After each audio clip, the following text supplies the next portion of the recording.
So I think we have a couple of things to touch on before we get to the E3 coverage. Something to just edit out. Actually, no, I was planning to discuss your death. Oh, my death? Is that what you wanted to talk about?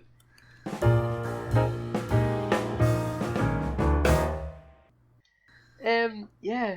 Oh, it's good. I've been ill. I lost my voice almost completely. It was hell. Now I'm basically back, and I'm just back in time for us to do an E3 prediction video. But as you can hear it by the coughing, maybe I'm not 100% yet. We're recording this on June 8th, which is a day before E3 starts, so we're really cutting this close here. It's the day before, yeah. It's going to be quite the editing job. Some things have already kind of been seeping out. Like EA don't really go to E3, they do their separate thing, but they put it in competition to E3. So, well, yeah, because EA does their own, right? And they just run it at the same time as E3. Yeah, EA Play, I think. Apparently, also Microsoft, even though they're still part of E3, they don't hire floor space from the E3 convention. They showcase stuff in their own Microsoft convention arena, which is like across the street or something from the E3 arena. And even though it's still part of E3, they just host it in their own like arena. What is with this growing dislike of E3 by the big companies? I don't quite understand where it's coming from. I think it's the same with San Diego Comic-Con. Marvel don't really do it anymore. DC isn't doing it this year. Hall H is becoming less and less popular. I think it's because they're realising going to this big event, whilst it's good for journalism, in terms of what you're spending and what you're getting out of it is fairly limited when you can just drop a trailer on YouTube or do a live stream on Twitch and get probably the same engagement but have it more focused solely on you because you're not in competition with other developers that are at the same place as you. Yeah, but they don't run the big press conferences at the same time, though. They get time slots. No, I know, but like you're still like, who won E3, it's a thing. But if you do it at different points round about the same time of year, but not all at the same convention. But they are still doing them all at the same time, though. True. All those videos of who won E3 is still going to happen, even if two of them technically aren't at E3. They're still part of that group. I guess maybe they just don't want to have to pay E3. Like E3 is a third-party company that they go to, but if they just hold it at the same time as E3, they essentially get all the same coverage, but they're not paying a third party to arbitrarily host their thing in some event convention centre that they don't need to host it in. Ugh, it's very dumb. Anyway, for the rest of it, we're going to refer to them as if they're all at E3. Yes, Sony's not at E3, EA isn't at E3, but we're still going to pretend they're all at E3 for the purposes of this discussion. So the most important thing is there's been a lot of rumours floating around about new consoles. What do you think? I believe that we will probably, because I remember at last E3, Phil Spencer, like at the end of the conference, it was like a wink and a tip of the hat. And he was like, we're deep in the architectural phase for the next gen console. And usually there's 2, sometimes 3 year kind of build up to these things. So I believe we probably will get more information about next gen for Xbox and PlayStation this year.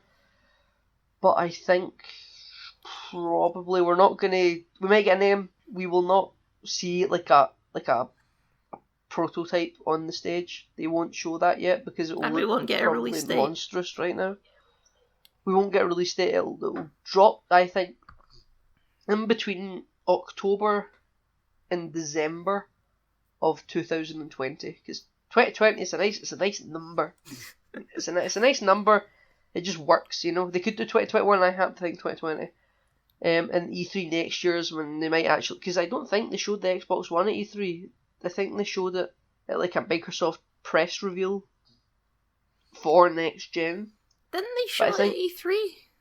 It probably was at E3, but I think the reveal with Dom Matrix was at like an official press reveal. It was on stage and everything, but I don't think it was at E3. I think it was at just Microsoft's own reveal thing that What? was There was separate? no, because there was all the compilations of every time they said that you could watch TV on it, and PlayStation announced the PS4 at the same time, and it was just a complete slaughter fest of Xbox One versus PS4. This is years ago. Yeah, this is years ago. I remember it well, but I don't remember if it was E3. But you're probably right. It might have been E3. I rescind my statement. But anyway, so I do think they'll probably give us some rough details this year. The most it'll be a name. Then next year they'll show the prototype or the finished one that will be hitting shelves, and it'll come out about October, December. So, and same with PlayStation, except I don't even think PlayStation mentioned next gen last year, so maybe this year they'll really be hitting it hard. And I mean, there I isn't don't think like we're any going to get rule really that much to the specs. next gen We'll get a consoles. fluff piece that says. Because have you seen the leaks for next gen consoles? No, I haven't. I've just heard about them. There were some specs leaked for PS5, and I didn't really go into them because they were boring headlines. I think it was. Oh, it was almost laughable, Kyle. A bunch of technical jargon. No, the headlines were like from IGN or various other publications you can imagine. PlayStation 5 is more powerful than the Xbox One X. You're like, no shit, it's next generation console. Of course, it's also more powerful than the Xbox 360 and PlayStation 4. Good God, I never saw that coming. And then some less substantiated leaks, but leaks nonetheless leaked about next gen Xbox that said, more powerful than PlayStation 5. But I don't really believe those leaks. I don't think they were substantiated. But I also wouldn't be surprised if it was, because the One X is more powerful than the top PlayStation 4. Yeah, well, last time Xbox went for it's an all-in-one media platform thing, which fucking backfired epically, so I think this time they're going to go heavy on the outperformance. Yeah, they completely... I can't believe how bad... I get it, it was ambitious. Xbox One media console is not a gaming device, even though you can do games on it. It's all-in-one! That's why it's called the One. Yes, it's the all-in-one. The Xbox Infinite would have been a better name, but the One, if they stick with it. And they can't call the next generation Xbox One the Xbox One 2. Or they could do Xbox 2, but I doubt it. Cause it'll have some crappy brand name like the Xbox Infinite, like you said, or the Xbox Requiem. I don't know. She's got the Xbox Cortana at this point, right? The Xbox Forerunner. No, you know what? They're gonna video game prequel it, and they're just gonna call it the Xbox. Oh my god! No, that's what they're doing. That's what it's called. It's just the Xbox. That's what they're doing, and they're going to wipe out canon. Xbox 360, Xbox One, Xbox. Yeah, it's like what they did with the Halloween films, where they just wiped out all the sequels and made the sequel to the original just have the same name as the original. Xbox 360 didn't happen. The Xbox One didn't happen. This is just Xbox original and the Xbox. Xbox D, the next generation. God. Xbox, the next generation. They get Patrick Stewart to announce it. Hey, I'd buy. I mean, I'll buy it anyway. We're buying it anyway. I believe we've spoken in the podcast before about we sometimes feel like or at least I have spoke about I'm struggling to love Xbox, like I'm with it just because I've got history with it. I'm not with it because I feel like my purchase is justified in what games are coming out. Especially with game releases. I mean, we did talk about this before, but PlayStation just kills it with their exclusives. Yeah. And Xbox just isn't competing on that market. I happen to think that the Xbox business model, they aren't trying to do exclusives. Like I don't believe the people at Microsoft and Xbox are incompetent enough to be bashing their head against the wall saying, God, why can't we just get people to make good games for us? I think they're smarter than that, and I just think they're trying, like Game Pass and backwards compatibility and subscription services, and they've got the EA Game Pass as well. I think their business model is, they don't really care that the PlayStation's got all the exclusives. I think they're trying something else, even though it isn't as catchy as, play it first on PlayStation, but they're still banking getting money in a less PR way, which is it's very frustrating for people that enjoy Xbox, and then you go to the theater, you turn on a TV, or you're on YouTube, and PlayStation just kill it with their marketing. It Yeah. really sometimes it makes me want to buy a PlayStation, but then I'm like, then I can't play Halo, and it's like, I why agree. why are you still with Xbox just for Halo, really? Well, here's the thing: we're becoming adults now, which means we could theoretically get both. Like this, we're not in primary school anymore, where we have to beg our parents just to get one console. I Yeah, could go out and buy a PlayStation now if I really wanted to. yeah. I mean, but here's the thing, Kel. I don't want to. Like, I had my Xbox One S It's and my convenience, right? I mean, yeah. I had my Xbox One S and my Halo 4 Xbox 360 set up, both ready to plug and play and ready at any time to just press a button and boot them up. And I just never played the 360. There were some games were on it that I couldn't play on the Xbox One, but even though it was all set up and ready to go, I just didn't want to play another console. I just ended up unplugging it and putting it away because it was just pointless to have it there. Sorry, PlayStation, if I were to ever buy you, but that's probably why I think I never will. Or if I do, it's because I'm not buying an Xbox. I just don't like two consoles sitting there because it feels like, oh, I'm playing this one game on the PlayStation and then I want to watch a movie. And then I've just got this other console sitting doing nothing, essentially. I feel like I'm wasting money. I'm spending, £400 or whatever to buy the PlayStation, plus another $60 or pounds or whatever currency we're talking about, just to play one other game, then 6 months later another game. But when it comes to games that are on both platforms, I'll probably play on the Xbox anyway. And there's just one console that I've spent a lot of money on that sits there to be used like once every few months. I'm not ready for it, I could have one console on my PC because PC do everything on it anyway. But I don't think I personally would feel justified in having two consoles. I mean, back to you mentioned Game Pass, and I've grown to quite like having Game Pass. I recently they put a lot of their new indie titles on there because Xbox is all into the indie stuff. Idea And I started, Xbox. yeah, and I started playing this game called The Outer Wilds. Is it And good? it's fun. It's like a space exploration game, and it's got a good art style. It's fun, and I never would have played it if I didn't have Game Pass. So I appreciate Game Pass for that kind of thing.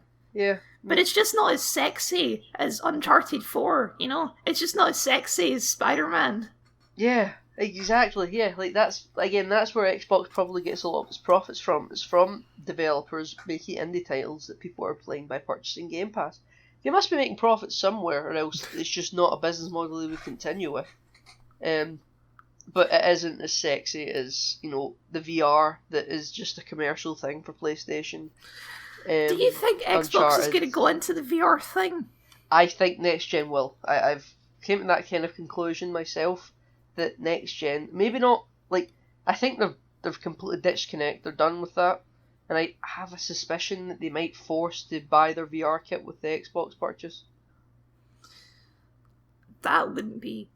That sounds expensive. I have a theory that it's going to be £500 console, £400 for the base console, the extra £100 for the VR headset, and for the first 3 they did months or this 6 last months. time when they shipped every Xbox with a Kinect, and that Unfortunately, backfired horribly. Unfortunately, I don't think they've learned enough. They've learned enough not to make it about TV, but they haven't learned enough to not ship it with gimmicks that no one wants. Well, yeah, they've learned to get away from the media thing. I think they'll probably keep it somewhere. They just won't push that as a selling point. Well, yeah, all of that stuff is still on Xbox, right? They just don't push it in the marketing. You can still get Netflix and Internet Explorer and all this stuff on Xbox. Yeah, and they have a community section, and they've got Mixer, and you can buy movies and TV shows on it, like almost like an iTunes. I think you can do that on PlayStation as well, right? Yeah, but PlayStation never talk about it because it's not a selling point. So I do think Xbox will keep stuff, but they just won't push it. And I do think, even though they won't push Kinect because Kinect's dead, they have not learned enough to probably, for the first few months at least, they will force you to buy the VR headset. There's been no word on a VR headset at all. This could be complete fluff, but again, assuming it comes out in 2020, we're I mean, it's just because PlayStation's just under been 2 years out. quite heavy on the VR stuff, and I think Xbox is feeling left out of that market right now. Yeah, VR's less gimmicky than it was a couple of years ago, but it's not there for AAA yet. But man, I want to play Star Trek Bridge Commander. I want to play that game so badly. It looks so fun. And then you'll see the ads and stuff. I feel like they're having such a great time with VR. I've played VR, I've experienced it, but it's just... I never have, actually. I've never been in a situation where I've it's been available. I've tried it VR, but it felt like they were arcadey games. Like I wasn't playing a game that you would sit and do hours. It's like almost a...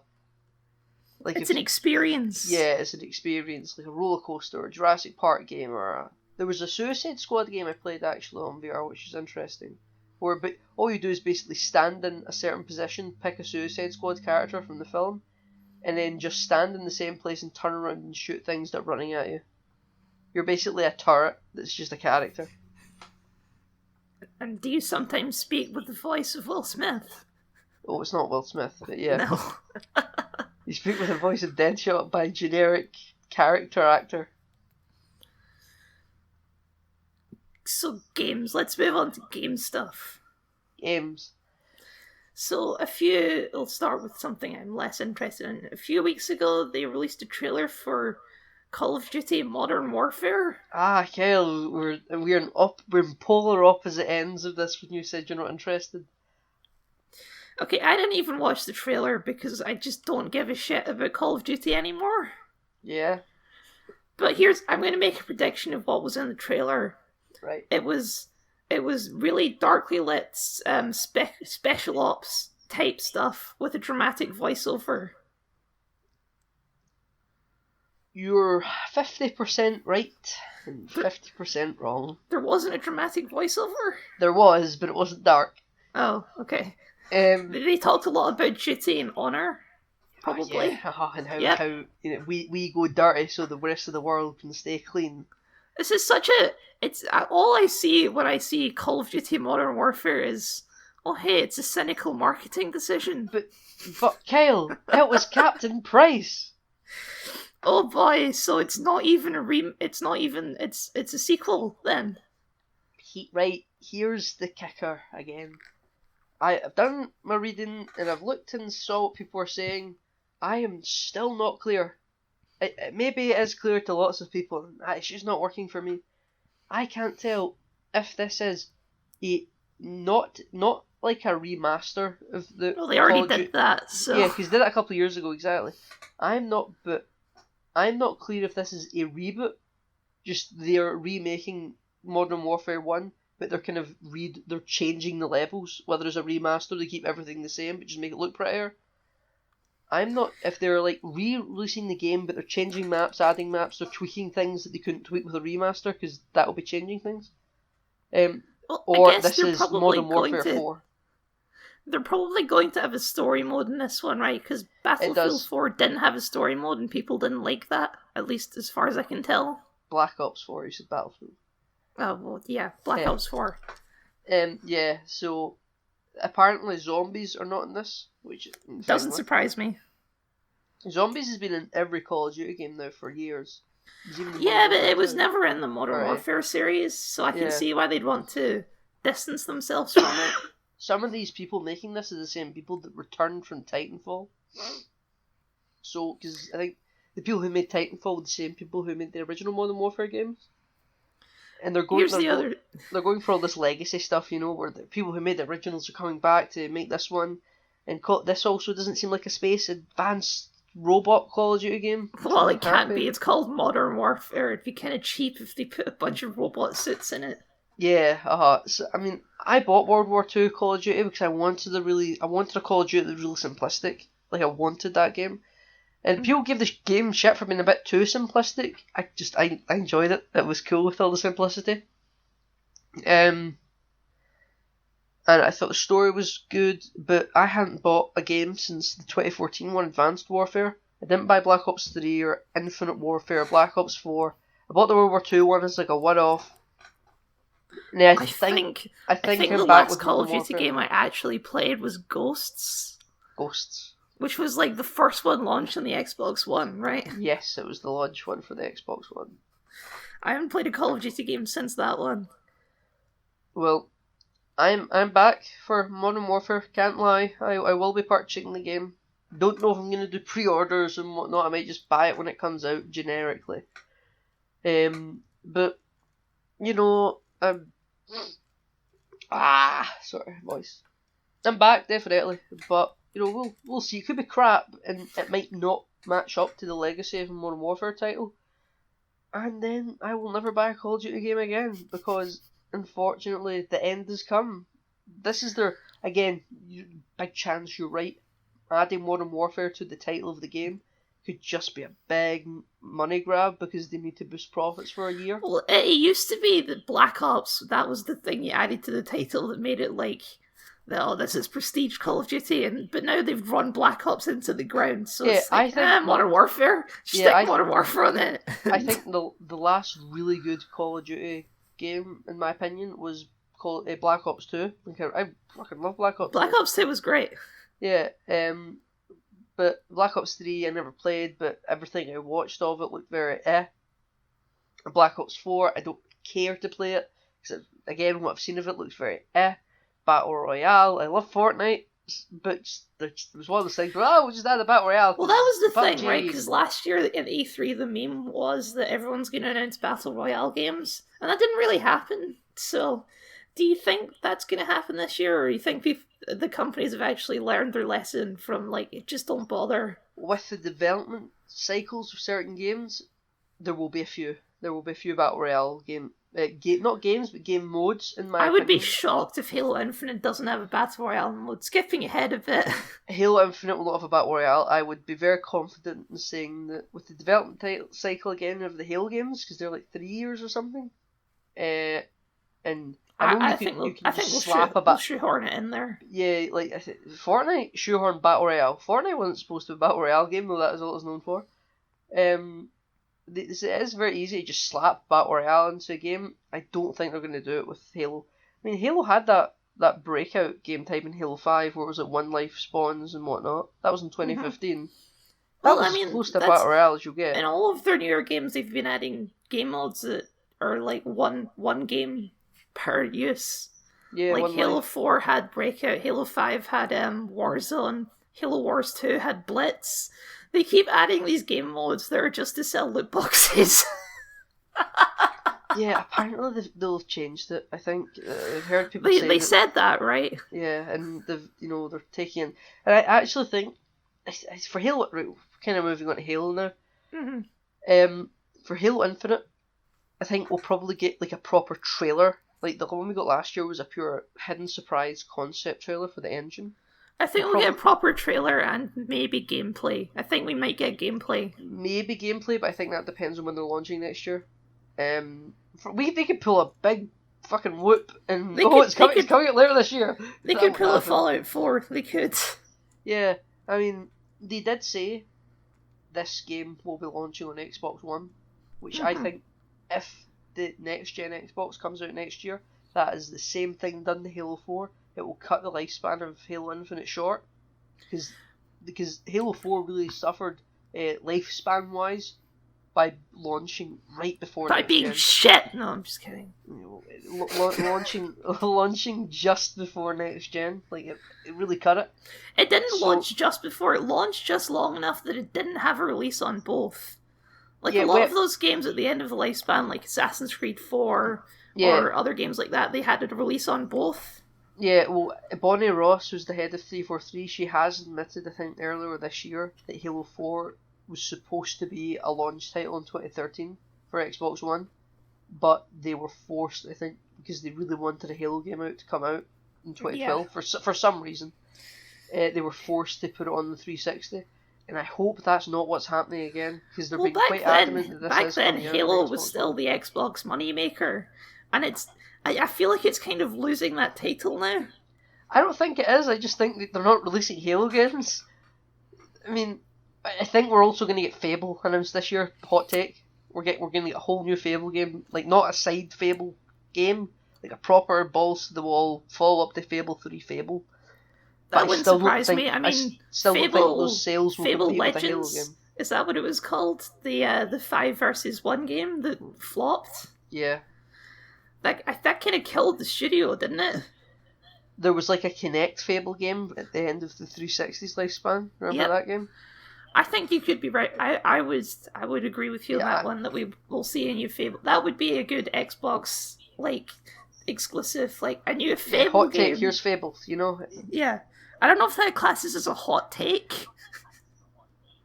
I think it is, because I think a lot of people have counted out Fable, like it's done, you know? Yeah, but Fable has a big fan base though, so I will team up with you on this one. I don't think it would be a new moneymaker over Halo though. Like Halo could be complete dog shit in a Halo Infinite. Hope it isn't, but it could be. I still think Halo Infinite would do better because Halo was Halo at the end of the day.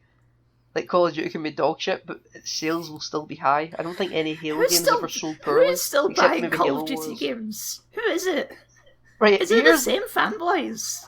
Right, is it still the same fanboys who were 13 10 years ago? Right, I think it is, and probably kids as well. Like, you know, they've got a younger brother that just bought it with their big brother, and then their friends bought it, and then they had other siblings, and they bought it.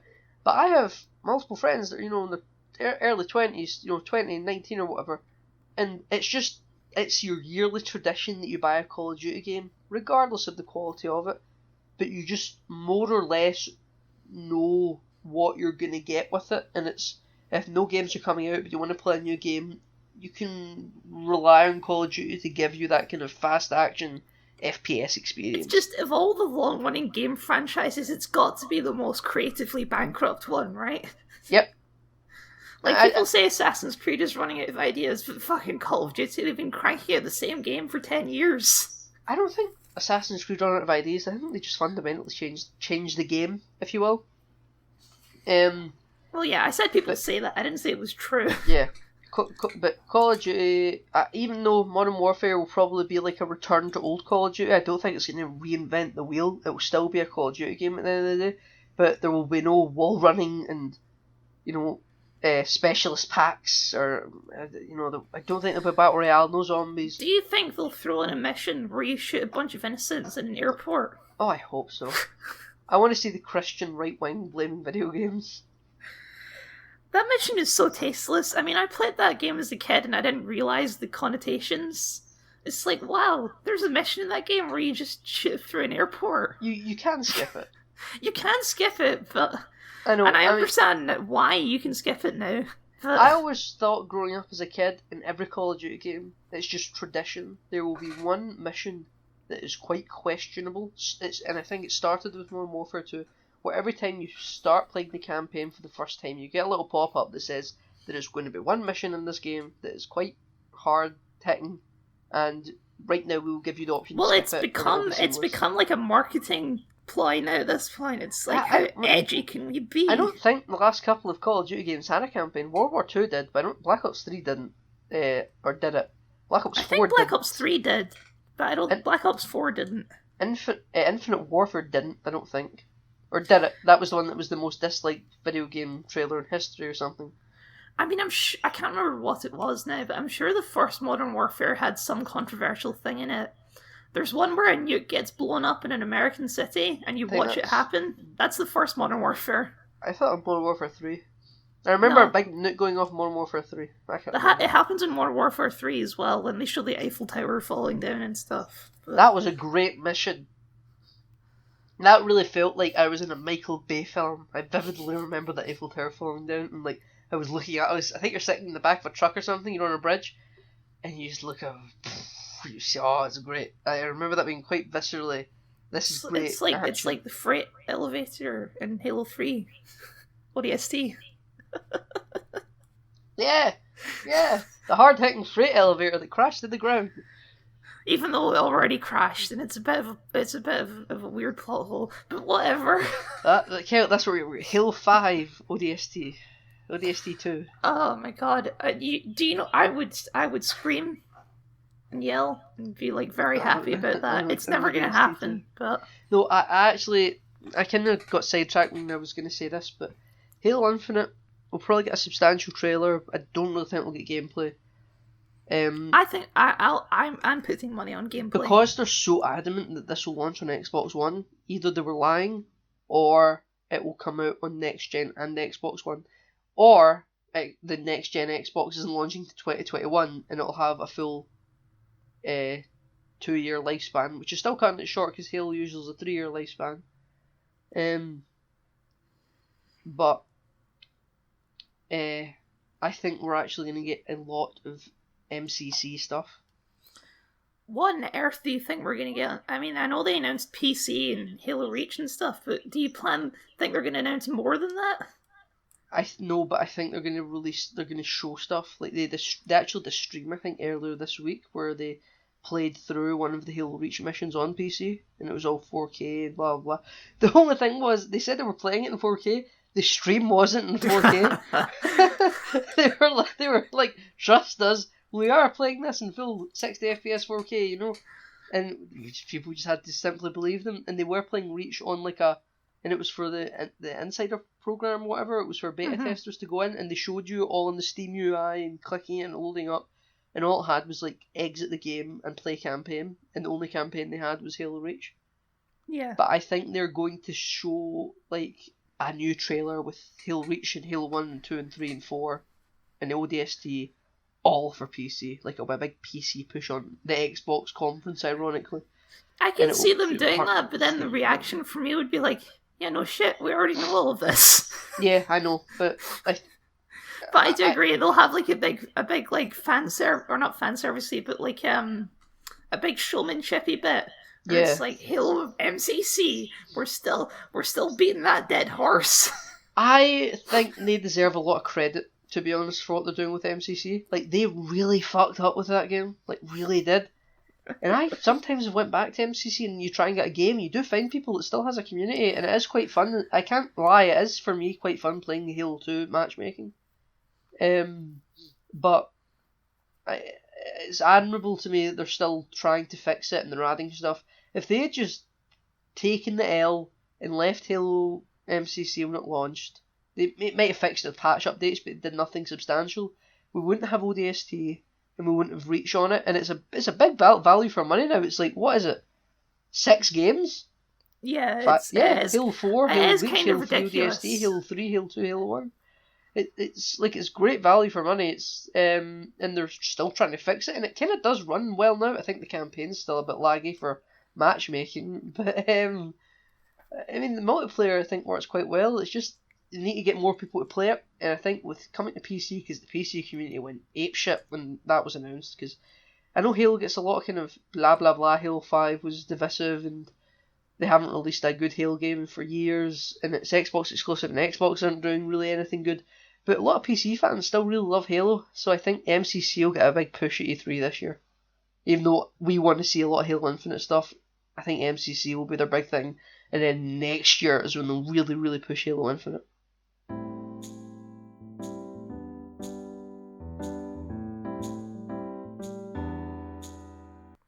Okay, I want to talk about Borderlands for a bit.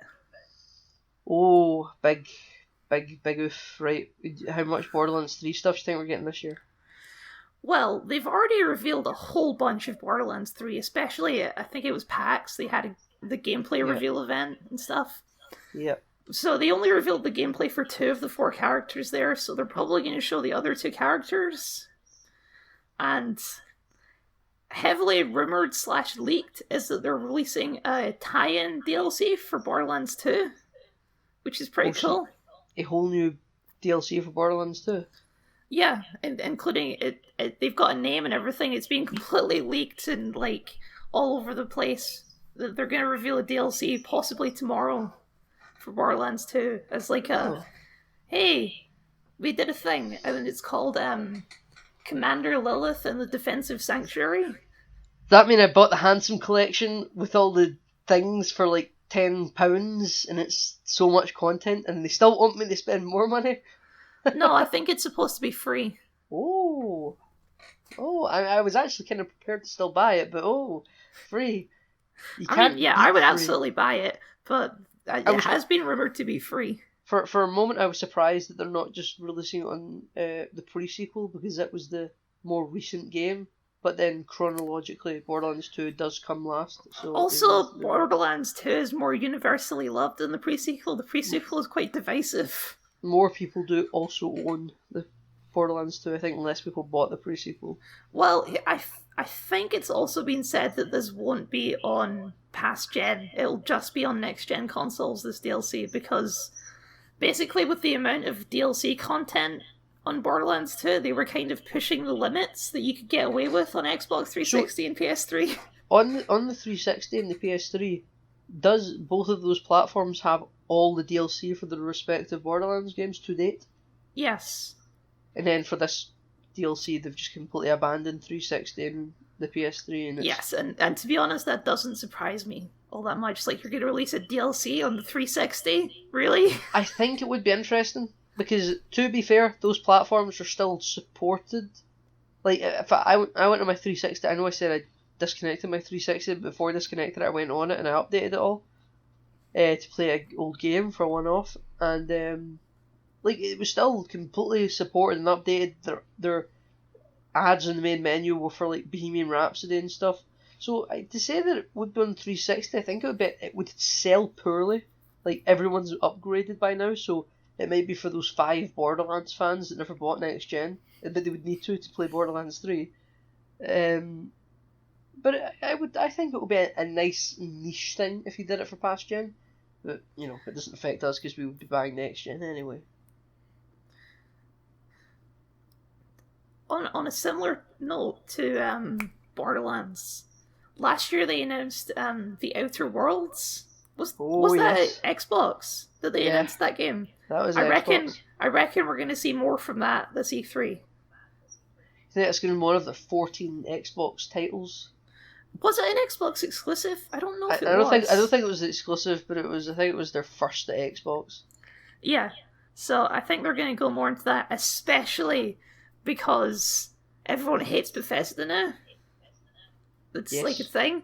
So if Xbox comes out and it's like, hey, we've got Black Obsidian, the people who are better than Bethesda. I read a thing that said, according to Todd Howard, like, the next Elder Scrolls game is like prepped to be a playable game for players for like the next decade. But those headlines are just bullshit puff pieces that I took. Oh, we're not going to see anything from the next Elder Scrolls game. Yeah, I highly doubt it. That's what I was gonna say. I read that title, but I don't think we're gonna get anything from Elder Scrolls. They're gonna lean into their I think it's Starfield is their next game. Yeah, they're gonna show off some of that, I think. What do you think will entail for cross-platform on next-gen consoles? I mean, Xbox has announced a bunch of stuff that it's like putting Xbox games on PC or on Steam, play anywhere, right? Yeah. They said they were going to put stuff on Steam, I think. Yeah, it's Xbox Play Anywhere, but I think that even though that's for the Windows Store, they'll probably retro put that into Steam because they realise more people use Steam, but it will still be, if you buy it on Xbox, you get it on Steam maybe. Well, they did that too, and it was kind of like a fuck you to the Epic Game stuff, but you know. Yeah. Regardless of that, it was just, yeah, so Xbox is leaning in heavily to the cross-platform stuff, and there's been rumours of Xbox teaming up with Nintendo. I don't know how true that is. Yeah, I read that as well. I think it's like you can have your Xbox profile on your, like, if you have a Nintendo Switch, you can sign in on your Switch, which, I mean, I think it's a great idea personally, but that's just because I like the idea of being in all the, having your fingers in every pie possible, you know. Yes, even I would. Redeeming your gamer tag on a PlayStation would be great, in my opinion. I would appreciate that as well. I like cross-platforming. I understand why it doesn't happen. Like, obviously. It's like you can sign into Steam with your PlayStation account. Why can't you do it with Xbox? You know, maybe you will be able to do that soon. And I know I already have a Steam account, but I mean, if I had to link it, I would link it. If I couldn't, I think I would still use my Xbox account. It's just, they want you to buy an Xbox and have all your friends also buy an Xbox, so that you can play with your friends. And if they start introducing a bunch of cross-platforming stuff, they're gonna lose out on that market. So here's the thing: the only people that aren't into cross-platform is Sony. The only way that games are cross-platform on PlayStation is if the games have enough buying power to say, hey, well, we just won't be on your platform, and then they freak out. So that's like Minecraft or Fortnite. There was some earlier games, like maybe 10 years ago, that it was like when it was a gimmick to be cross-platform. I think they got away with it.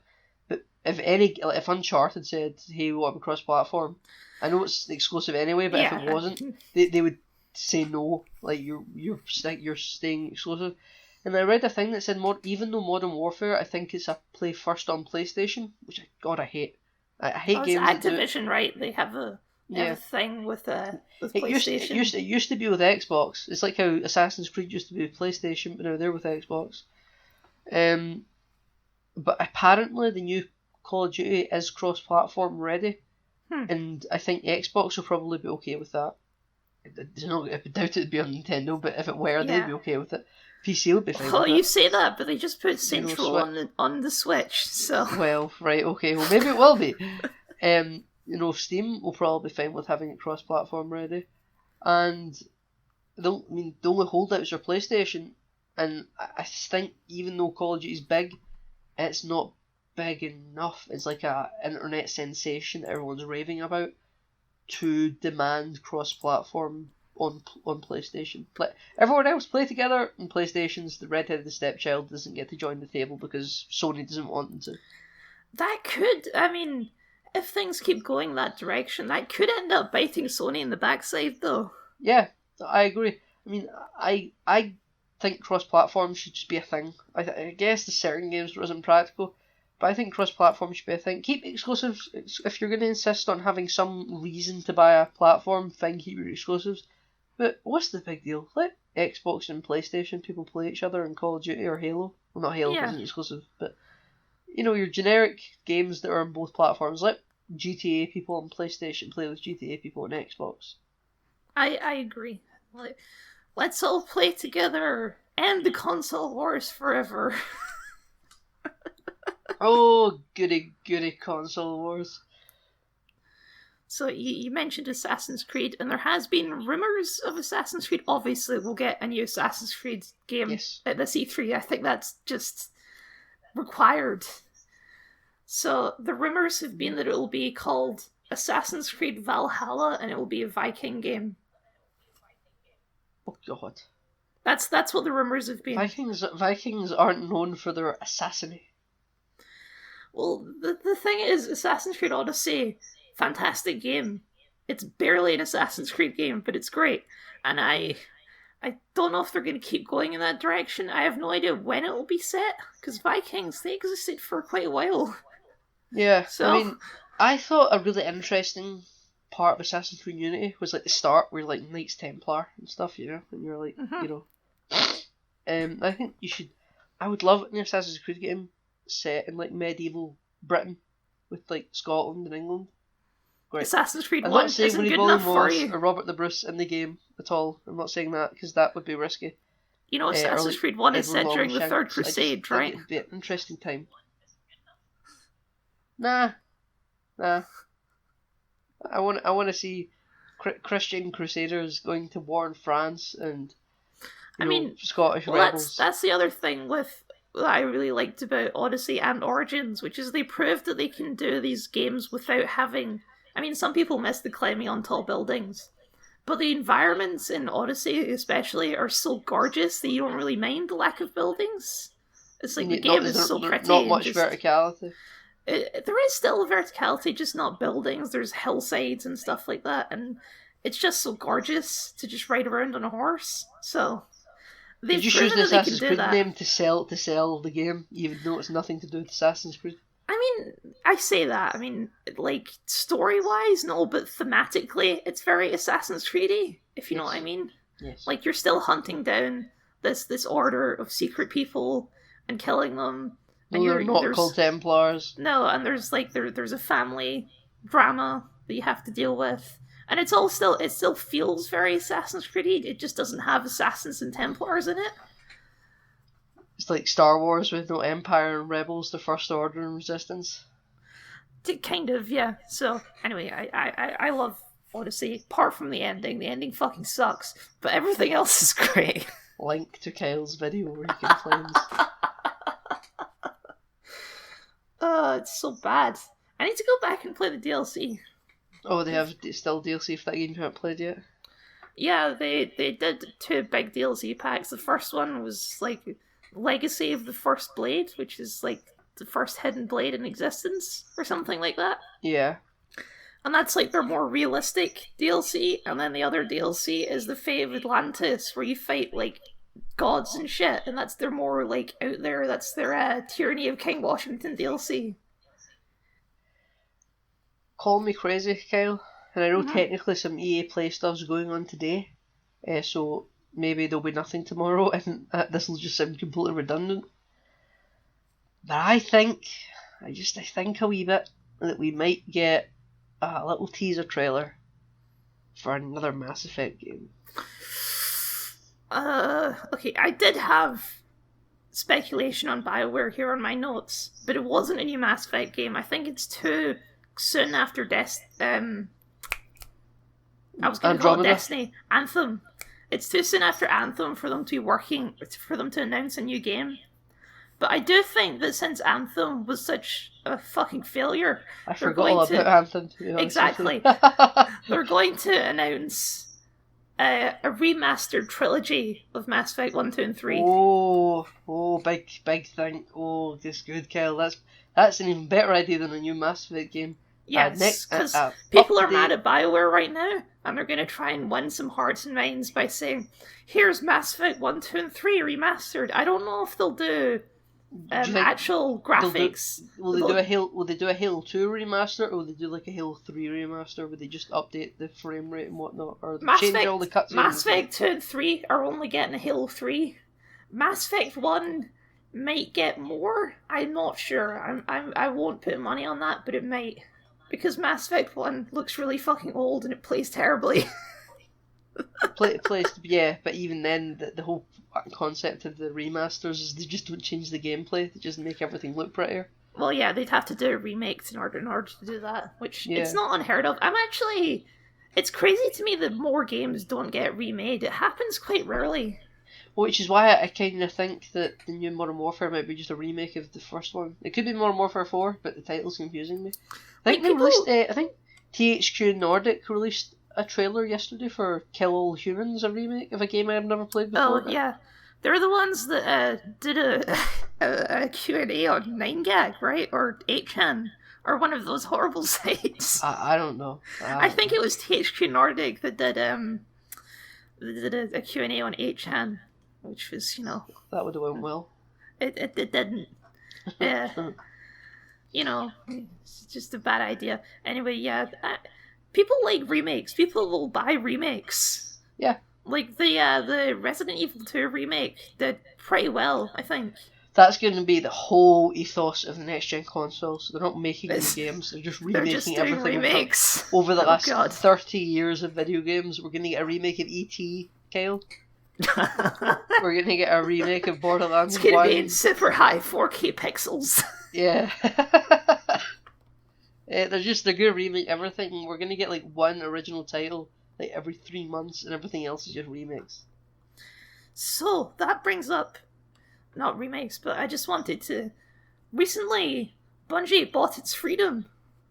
Yes, it was a while ago now, but it was sometime earlier this year. So, do you think they're going to keep working on Destiny, or are they going to announce some new game? Yeah, they're going to keep working on Destiny. They just announced a new DLC. It's called I think Shadowkeep or something. And it's you're returning to the moon, Kyle. I know you don't like one of the only things you know about Destiny is they went to the moon. There's wizards on the moon. And there are zombie hive mind wizards on the moon. Right, so there's a trailer, and all I deemed from the trailer, because in Destiny 2, the moon isn't in the game. Mm-hmm. Obviously, it's a place that exists, you just can't go there. And it looks like you're returning to the moon, and there's an aftermath of what you do in Destiny 1 with the Crota raid, which was a DLC. And something like all the hive that were left on the moon after you killed Crota are now wandering around aimlessly without a leader. but there's another monster down there that was left that is like. There's an even bigger and badder I don't monster. think I don't think it's supposed to be bigger and badder, but it's in relative to everything else that is currently on the moon. It is the worst because you've already killed Crota in Destiny 1, and it's something is awakening. And there was a lady in Destiny 1 called Eris. She was in Destiny 2 as well, and I think she was the three-eyed lady who's definitely not a villain. The three-eyed lady is definitely not a villain. I think she's like she's never really been part of the fight. She was part of the fight as like a backstory before Destiny 1, but in Destiny 1 and 2 she's never been in the fight, and it looks like she's joining the fight for this DLC, and it's supposed to be kind of like, because Destiny usually does, well they've done it for at least Destiny 1 now, and I think Destiny 2, they do base game, 2 mini DLCs that are completed before launch, but they make you pay for them anyway.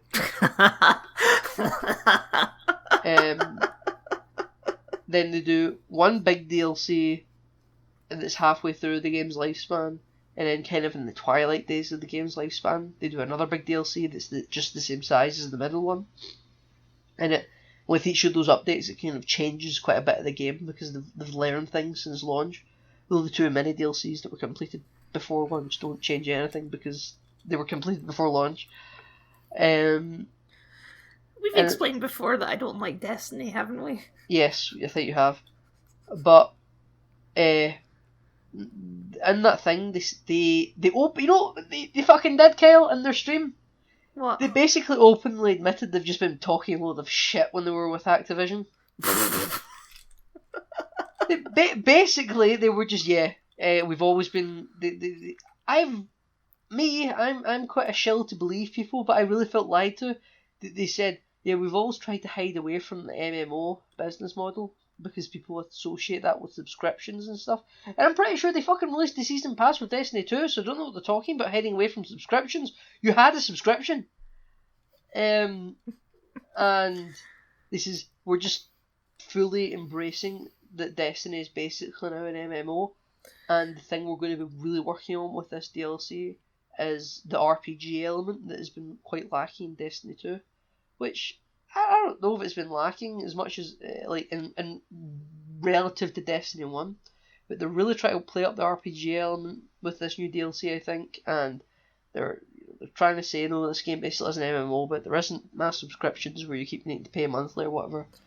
And, we're trying to change stuff because they realised Destiny 2 was a big fuck up at launch.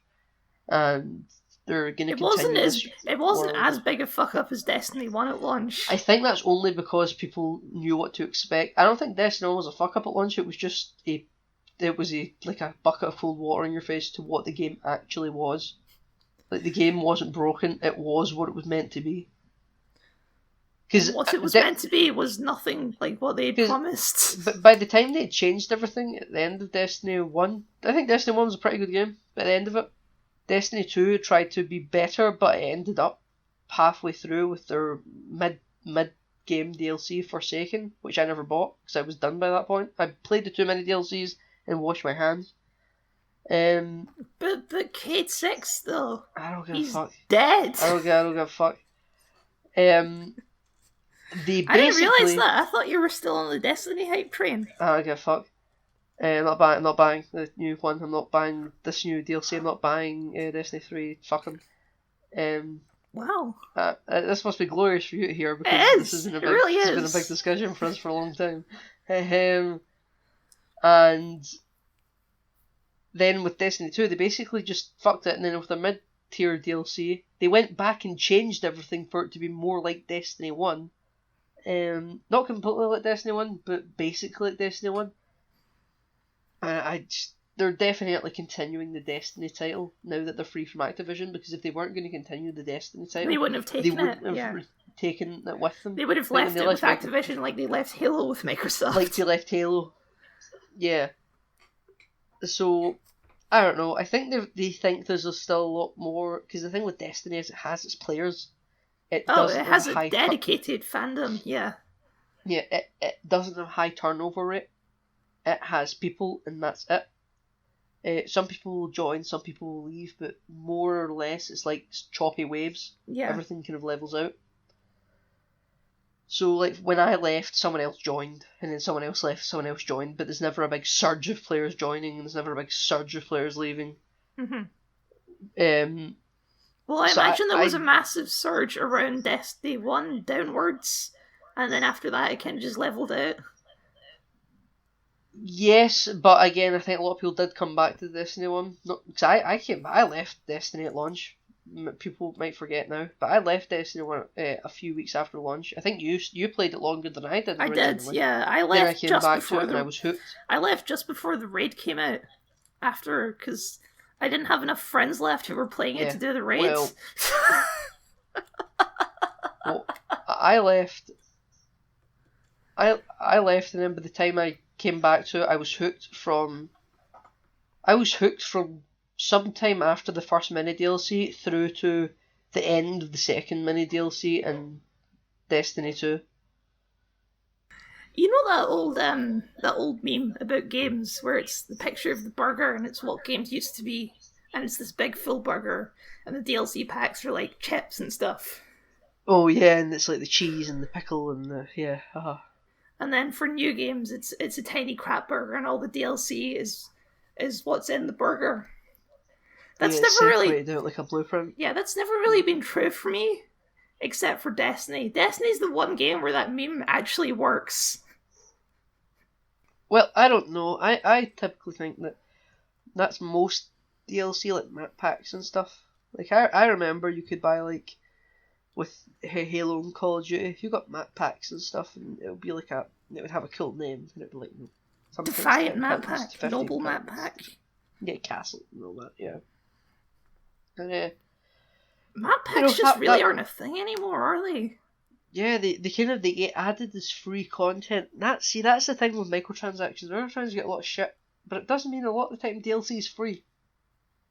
You don't call it DLC because it's free. You call it an update. I don't give microtransactions as much shit as everyone else. I mean, to me, the whole microtransactions thing, yes, it's a bit cynical and money making, but also you can just ignore them most of the time. I mean, if they're purely cosmetic or something like that, then they really don't bother me at all. Like, who gives a shit? The only time they kind of annoy me when it's purely cosmetic is in a game like Halo, where the cosmetics are a big part of the game to begin with, and in Halo historically, they were never a thing that you were charged for, you know?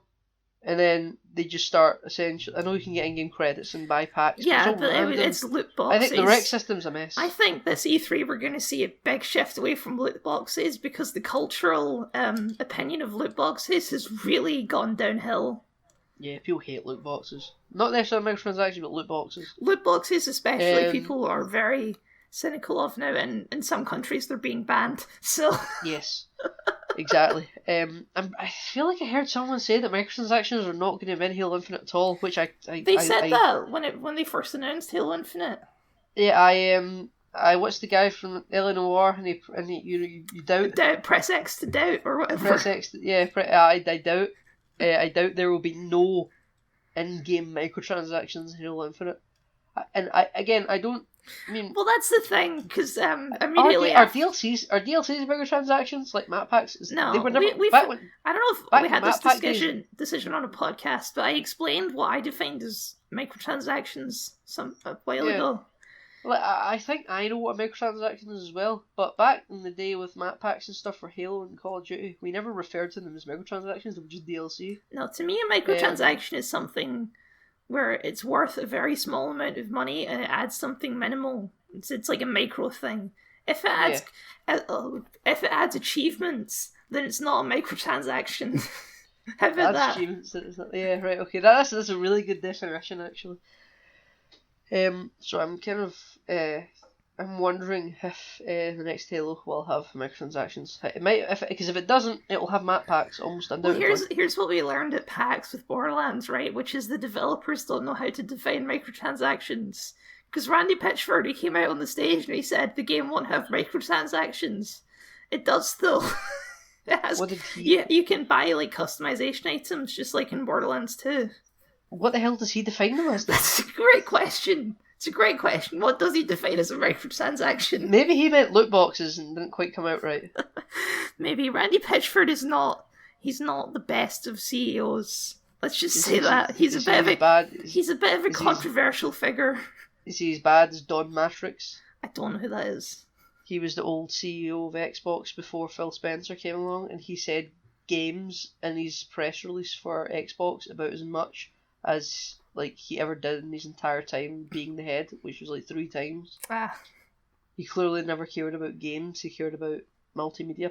He's the person that defined the Xbox One as the multimedia platform. His TV machine. Yeah. Then he left and went to work for Zoom or something, the music streaming thing that no one cares about. I think that's what it is. And then Phil Spencer came along, and in his first kind of speech to people, he said games every 5 words. Yeah. And it was good. It saved Xbox's reputation. At least in my eyes. Yeah, no, it worked. Yeah, Phil Spencer feels like a gamer. Don Matrix never did. So, covered quite. There was more games that I wanted to speculate about and stuff. We spent a lot of time taking takes for what will get announced at E3 primarily for Xbox. We should say that's because we're Xbox gamers. But are there any PC or PlayStation games you think are going to get announced? I wouldn't. I mean, we're probably going to see more of The Last of Us 2. Probably. There's an Uncharted movie coming out with Tom Holland, I think. I don't think they're going to show that at E3 somehow. No, I don't mean the film. I mean, like, you think they'll announce a new game to kind of coincide with it for sales? Possibly. I think Naughty Dog is mostly focused on The Last of Us 2 right now, so they don't want to distract from that. Possibly. I don't know enough about PlayStation games, to be perfectly honest. God of War, Dad Boy.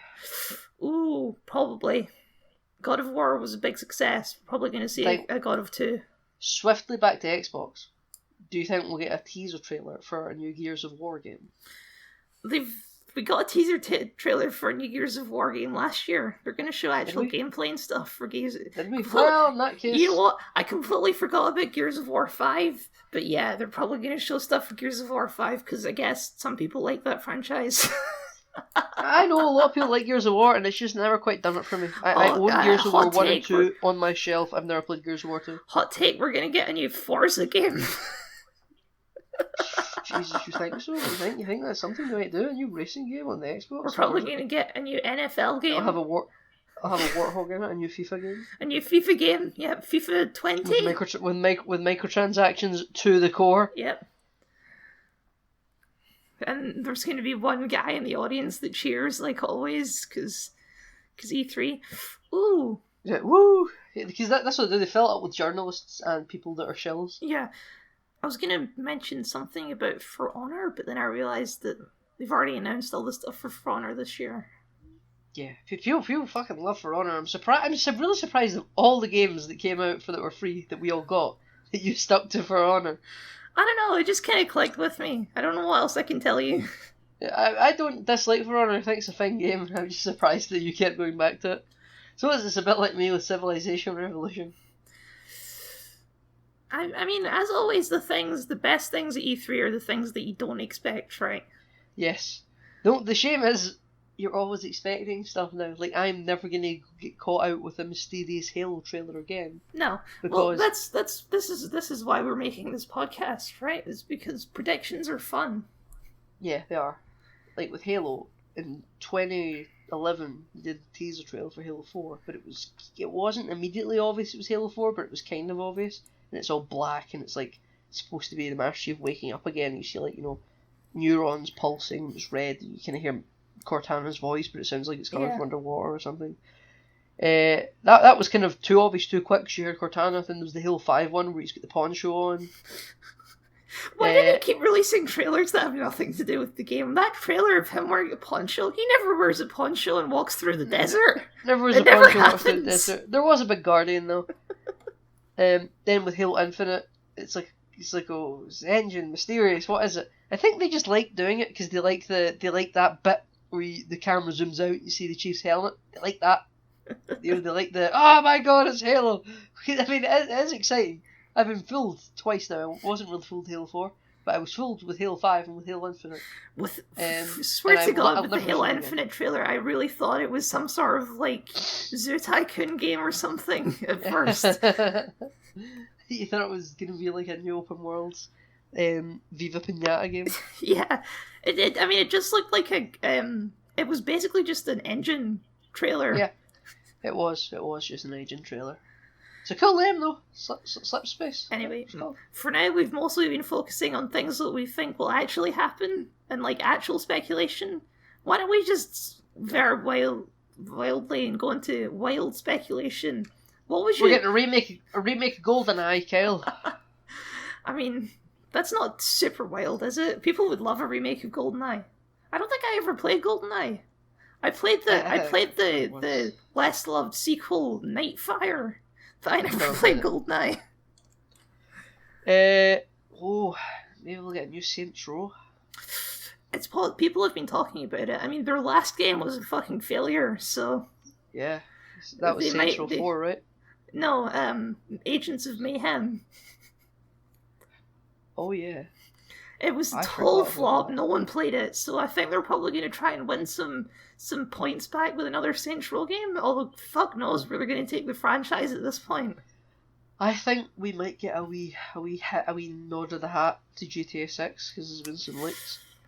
I think they're still pretty focused on Red Dead 2 right now. But it'll be like, yeah, that's what I mean, like a teaser. Because they do work on these games parallel to each other. I think Red Dead Redemption 2 was just starting to kick up when GTA 5 came out, you know? I would love to see. I know they never did story DLC for GTA 5. I'm still holding out hope for story DLC for Red Dead 2. I still feel like GTA 5 is a brand new game. I see it all the time. I play that game and it just hasn't aged in my mind. But I think it will be. I don't think we're gonna get like GTA 5 and the GTA 6. I don't think we're gonna get GTA 6. Rockstar doesn't normally do stuff at E3, do they? Not really, but they could release it to coincide, you know. Like show like a DLC for Red Dead and then have a wee. I suppose even a teaser for GTA 6 would steal a lot of Red Dead's thunder. Maybe next year we'll get a teaser and then it'll be like a launch title for the Xbox, whatever. I would like to see at least some sort of teaser or something to the next Tomb Raider game. I was wondering about that. I didn't know if they were going to do teaser or be like a full. This is coming out next year. No, Shadow of the Tomb Raider is still too recent, and people liked it, but it wasn't nearly as loved as the last one. I liked it. I hate that I haven't played the second or third one of those games yet. For the love of God, play Rise of the Tomb Raider. It's great. Shadow is good as well, but Rise is great. The first one is amazing. I remember playing it, and I own it on 360 and on Xbox One. I haven't played the second or third. But I thought it was going to be a trilogy, so I'm surprised they'll make a fourth. They haven't said. I mean, it is a trilogy, but it's like an origin trilogy, and now I want them to take the franchise and go more like classic Tomb Raider with it. Tomb Raider, Angelina Jolie. Yeah, like she's established fully as Lara Croft Tomb Raider now, and I want a game with her as not like learning to be Tomb Raider, but actually just her as Tomb Raider, because we got hints of that in Shadow, and it was great. So yeah, there's a competent lead.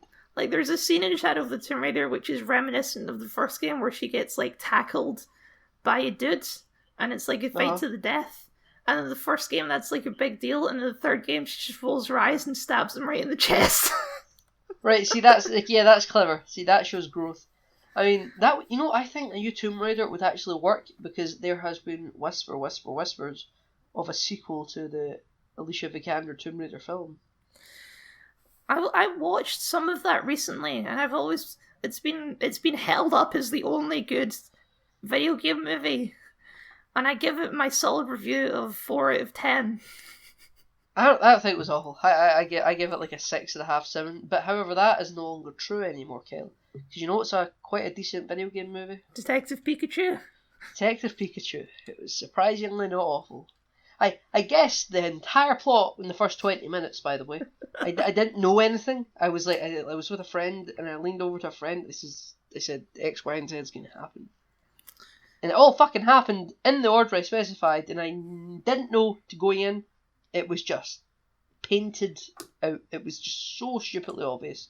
But again, the film, if you didn't see it coming, it was reasonably enjoyable. And I'm not a big Pokemon fan either. I've not played Sword or Moon or Star or whatever they call those fucking games. I don't care. But as a piece of entertainment, I found the game to be the film to be decent.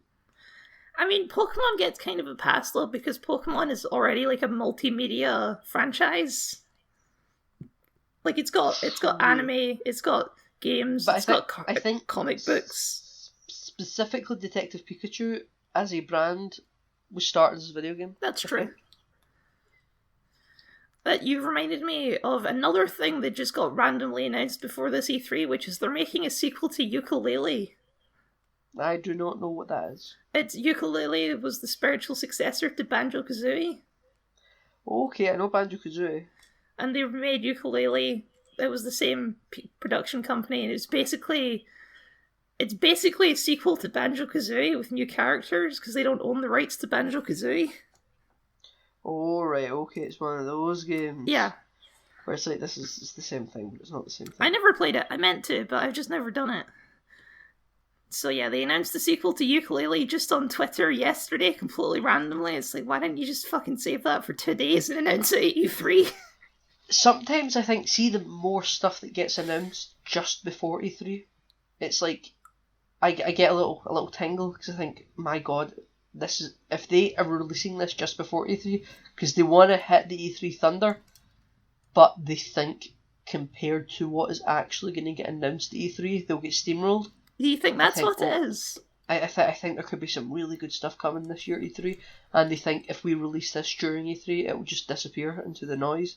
But if we get it in the E3 window, but just before shit comes out, we get like a 24-hour news coverage of this is what's coming, and people talk about it, and then people forget about it when all the great stuff comes. But it's better to have that 24-hour window than to have no window at all. You know what I would love to see is whatever Rocksteady is working on right now. Oh, what did they work on again? The Batman Arkham games. The Batman, yes. I've not been a big fan of the Bat. Only person in the world, should I note, that is not a big fan of those games is me. Ladies and gentlemen, this is where I get a bit, people think I'm a bit crazy. I don't really like to sell games. I'm not a big seller of things. I bin stuff I don't like. But I've only ever sold 2 games in my life, and it was Skyrim and Batman Arkham City. You're just outing yourself as a crazy person. I just outed myself as a crazy person. You'd sold only 2 of the most influential games of the decade. And I just sold them. I didn't care. And I love Batman. I think Batman's it's one of the greatest fountains of material to draw upon ever. Batman's a great character, great rogues gallery. I just didn't enjoy the game. I don't think they're working on a Batman game. There's been rumours that they're working on a Superman game, which good luck breaching that market. But I want another Injustice Gods Among Us because I'm not a big fighting game fan. I don't think they're bad, they're just not for me. Like sports games, But see the story told in the Injustice games, they're some of my favourite Elseworld DC stories that have ever existed. You can go on YouTube and watch cinematic cutscenes all put together to make a film. It's like a 2.5 hour to 3 hour story, and it's just the Injustice story is so good. I want another Injustice game just for the story, even if I'm never going to play it myself. I had a thing in my head there and I forgot it. God damn it. What do you think Rocksteady's doing, Kel? Well, I think they're working on a Superman game. Yeah, but do you think realistically? Do you think that's what they're doing? Or? I feel like that's been leaked, or they've said something about it. Maybe they're making a new Batman game featuring Superman. So I think they would rather do a Batman game. I think they're done. I think they're done with making Batman games. They said that Arkham Knight was going to be the last Batman game, and I know money, but the way it ends pretty conclusively. Let's just put it that way. Doesn't it go Arkham Asylum, Arkham City, and Origins is a prequel, then Knight is the sequel? Origins was a prequel made by a different production company. Yes, I'm aware of that, and there was a big hullabaloo, and they had the Batmobile was in it and took up a big portion of the game. But did Mark Hamill not even do the Joker for it? Mark Hamill didn't do the Joker, and Kevin Conroy didn't do Batman. Yeah, but it's still part of the same continuity. Yeah, it's fine. It's not great. It doesn't have the same feel as the other games. I'll put it that way. Yeah. Okay, fair enough. Knowing me, I'd probably like it better then. Oh, right. I would love it if they announced Civilization on Xbox. Just as a thing. God, I would love it. Do it. They're coming to like Nintendo or something, aren't they? Why the hell does Switch got all the games? Switch uses like Xbox 360 level tech. We didn't even talk about Nintendo because neither of us play Nintendo. Neither of us play. One of our friends does, a listener to the podcast as well, a big Nintendo fan. But you know what? We'll talk about Nintendo in a second. Give us Civ 6 on Xbox, please. I want to play as Robert the Bruce. I want to play as one of the cultural things be fucking golf. I want to play as fucking John A. MacDonald. Is that who they got for Canada? They got one of the Canadian Prime Ministers as a faction that you can play in Civ 6. I've watched like Let's Play, as far as a Let's Play can be for a game like that. Yeah, I've watched Let's Plays for Civ 6, and I still play Sid Meier's Civilization Revolution from the 360 on Xbox One fairly often. We do it recently. It's just like a casual game night. Yeah, it's a casual game night. If you us and a couple of friends will get together and we'll both have like a 5-hour game, and it's a great time. But when you watch Let's Plays of the new ones on PC, and even though it's drastically improved because it's 10 years later, you can still kind of see the one we play in like ghost form. Like it's still there underneath all the stuff. It's the bones. Yeah, it's the bones. And God, you want me to? I'll spend 40 quid on this. I used to be a big gamer than I am today. I've kind of left it and I only buy the occasional tentpole game. And Civ wouldn't to me seem like a tentpole game that needs to be bought. I'd still fucking buy it. Listen to me, listen to us, whoever is responsible for making that happen. I really want to play it on console because I won't buy it on PC because I don't have a good enough PC. I would love to see a new Halo Wars. That's never going to happen, but... Here, we spent the best part of like 6 years thinking that would never happen for Halo Wars 2. Nah, it's just they're going to focus on Halo Infinite, that's all. Oh yeah, I do think we're probably going to get a Halo Wars 3. It's just not going to be anytime soon. Yeah, Halo Wars 3 will be like next gen, because you get one Halo Wars per generation. I would love to see a proper reboot of the Command and Conquer series.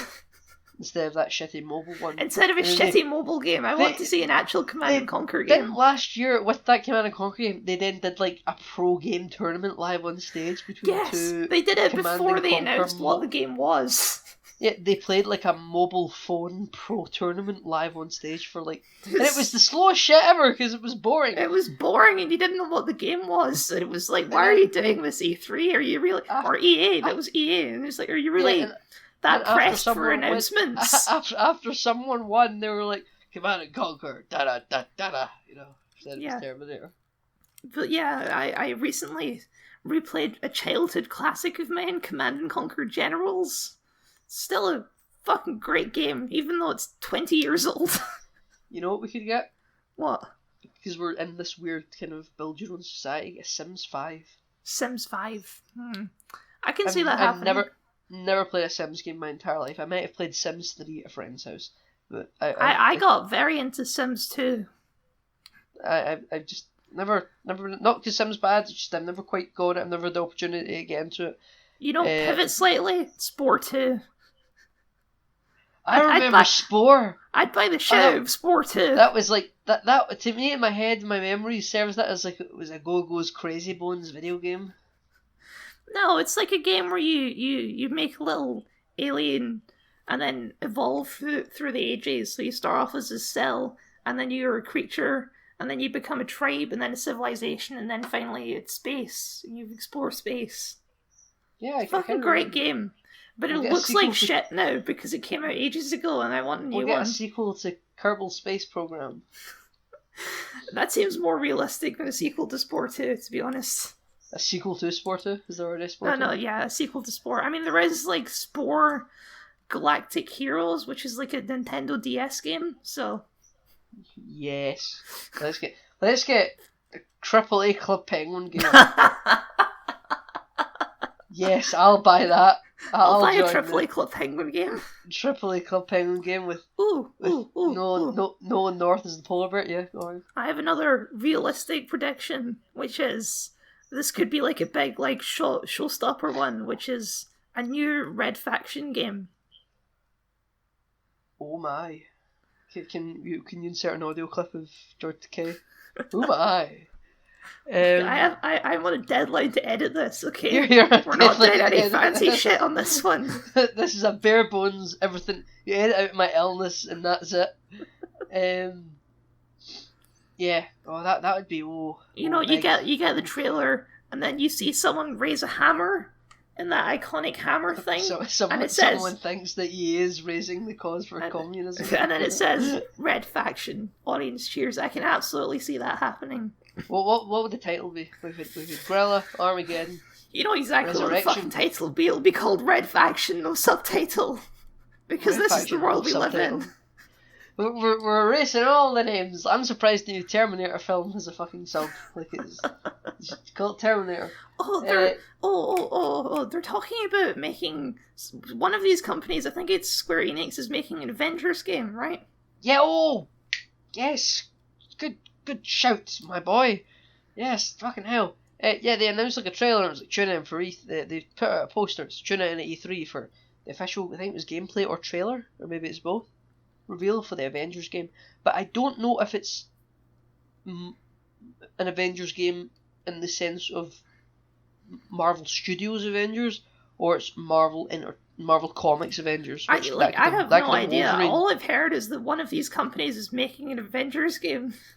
Yeah, I wonder if it's going to be like Marvel Studios Avengers or it's like Marvel Comics Avengers. Cause I don't even know what kind of game it's going to be. Like, is it a story game? Is it an open world game? Is it like Spider-Man? Like, what is it?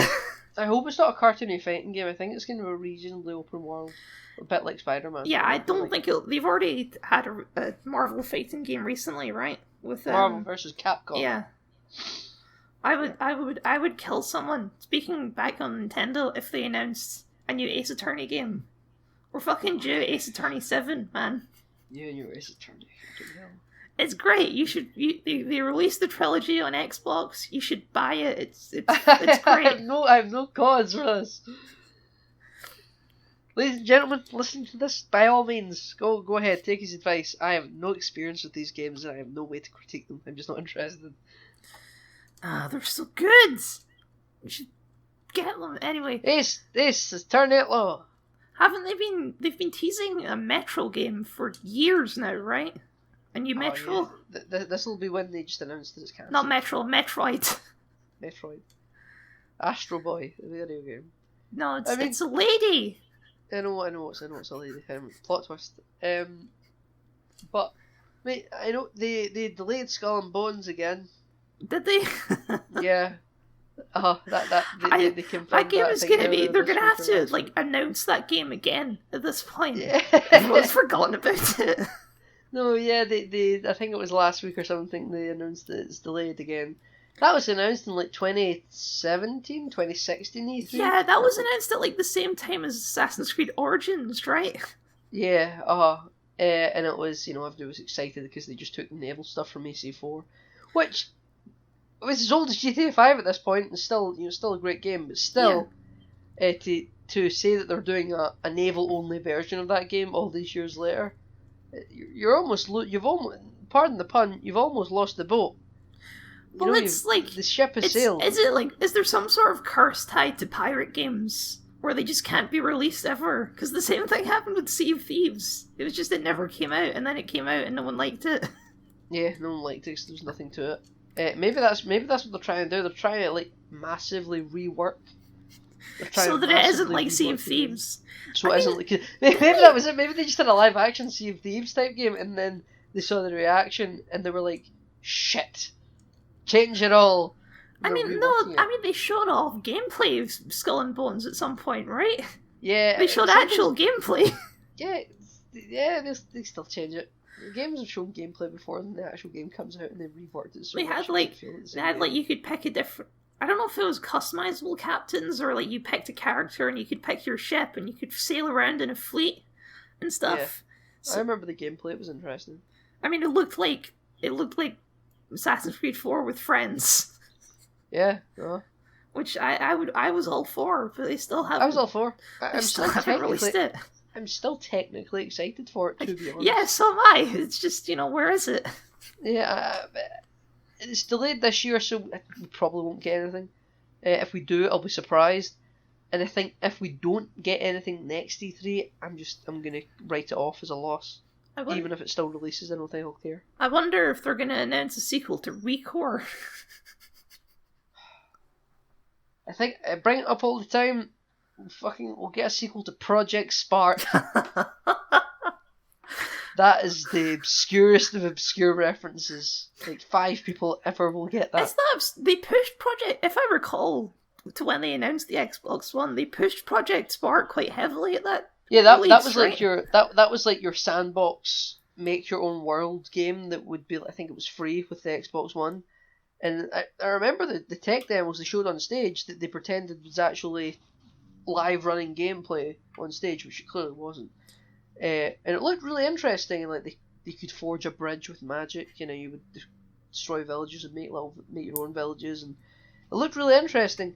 I think I played it once or twice, and I think up until like 2015 there were still creators could still make stuff on it and publish stuff, and people could like save it. It was basically like Forge Mode the game, right? Yeah, Forge Mode the game, except you were your own little character. You didn't turn into Forge Mode, yeah. and it wasn't like Minecraft thing. It wasn't all blocky, and it wasn't quite in depth as Minecraft. It wasn't a survival game, I don't think. And you could make custom maps and do custom games on it, but then they cancelled it. I don't even think you can get Project Spark anymore. I think if you've still got it installed, I think if you've got it, I don't have it installed, but I think if you've still got it installed, you can play some kind of bare bones version of it. But I think that's it. Project Spark. Get that sequel announced. This is another genuine prediction that I have here, which is they've done remasters of basically all of the Assassin's Creed games except for one, which is the first game. So they could announce not just a resolution upgrade for Assassin's Creed 1, but like an actual Halo Anniversary style Assassin's Creed 1 remake. It's like a remaster of it, just update everything. Which would be interesting, because I don't think Assassin's Creed 1 is the fan favourite. Although that's kind of true of Halo as well. Like Assassin's Creed 1. Yeah, but no one hates it. No one hates Assassin's Creed 1. But it's just there. It's not the loved one. Assassin's Creed 2 is the love baby. Do you think they would do a full... they would do a Halo 2 anniversary on it and update the graphics and stuff, but keep everything the same? Or would they do like a Resident Evil, the remake of stuff? This is our two standards. Is it a Halo 2 or a Resident Evil 2? Yeah, or is it a Halo 3 where they don't change anything, just up the resolution and stuff? I would bet on a Halo 2, not a remake, because the game still plays fine. It's not like Resident Evil 2, which was old and played like crap. It still plays like an Assassin's Creed game. It was only released in it was the same year as Halo 3, right? I think it was 2008. I think Halo 3 was 2007. A year after Halo 3. Yeah. So, I mean... it would also fit your aesthetic of just franchise name, no subtitle. Yeah, only this time it's actually the original. So I can see them announcing that at the Ubisoft conference, Assassin's Creed remastered. Or going back to your Red Faction remastered. Going back to your Red Faction thing, then I think it would be quite fair to compare that to maybe we won't get a sequel to Red Faction. They might just remaster Guerrilla, or did they already remaster? They already Red Faction remastered. Remastered, yes, right, okay. When I thought of it in my head, I thought that's not wholly original. I've heard this somewhere before, and that's what Xbox already done it. But I think it was Halo 3 style. They just updated the resolution.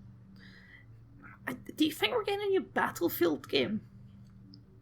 They just released DLC for Battlefield 5. It didn't release the announced. And it was like the Eastern Front Theater War in the Pacific. And they retconned an anti-fascist or whatever. I don't know. I don't Yeah, understand the story. I don't play yeah. Battlefield.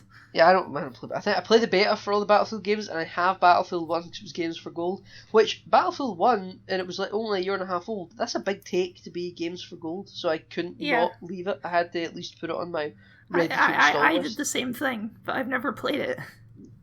Never played it. I actually did fully install it, though I didn't start install and cancel it to keep it. I did fully install it, but I never booted it up. And I've played it once at a friend's house on PlayStation 4, but I don't think I'm ever going to touch it. But at least I've got it.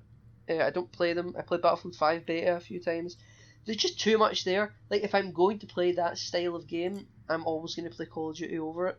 Even if Battlefield's technically more realistic. Or you're going to play Star Wars Battlefront. Or Star Wars Battlefront, but even though that's nothing like Battlefield. Well, last year at E3 they announced the prequel era characters for Battlefront at E3. That's great. That's the big thing. Sorry to interrupt you. The big theory right now is we're going to get 2 more heroes added to Battlefront 2. And can you guess what they are, Kyle? They haven't done Ahsoka yet, have they? They haven't done Ahsoka yet, and what might the other one be? Hero also is a subtext for villain, so... Yeah, I know. Well, I guess they have to do 1 hero and 1 villain, right? That's only fair. Yeah. They haven't done Have they done Count Dooku? Count Dooku's in the game. He's got 3 skins. He's got his default skin. He's got his Clone Wars like spiritual skin where he's got like armor on his shoulders, and he's got his pajama skin where he's wearing pajamas. That's great. Yeah, that's great. So I guess it's speculated that they'll do Ahsoka. Speculated that they'll do Ahsoka. You got that in 1. Congratulations. What is their villain? They've already got a Darth Maul. Yep. I guess a villain without a lightsaber would do better, but lightsabers. Yep. I guess they could do what's his name? The bounty hunter with the cowboy hat. Cad Bane. Cad Bane, yeah, they could put him in it. I think Cad Bane would be more likely, but the speculation based on apparent leaks, though it's very easy to do fake leaks, skins for Battlefront, is Asajj Ventress. That would be cool. Asajj is fun. That would be cool, but after they did Dooku and then they released Anakin as well, people think we already have too many lightsaber heroes in the game. The game is crawling with people with lightsabers. I mean, General Grievous. Also, gameplay-wise, I feel like Ahsoka and Ventress would be very similar because they've got the 2 lightsabers thing going on. Yeah, well, that's why they think they would release them, because they would counteract each other. They would counteract each other. I definitely think, even though there's too many lightsaber people, they do Ahsoka because she's like a fan favorite. Yeah, definitely. And we have been getting Clone Wars stuff with, because even with Obi-Wan and Anakin, I think there's Obi-Wan has his Clone Wars. And they're releasing another season of Clone Wars, so. And they're releasing another season of Clone Wars. That would work actually, but I happen to think. And Ahsoka just has like so many skins you could use. You could use early Clone Wars, late Clone Wars, Rebels. As much as I think if you were to do early Clone Wars, you need to adjust her height as well because she's younger. Yeah. Which I don't think they'll do anything to change hitboxes. They'll just have her with the same body model and just put a tiny little tube top on her.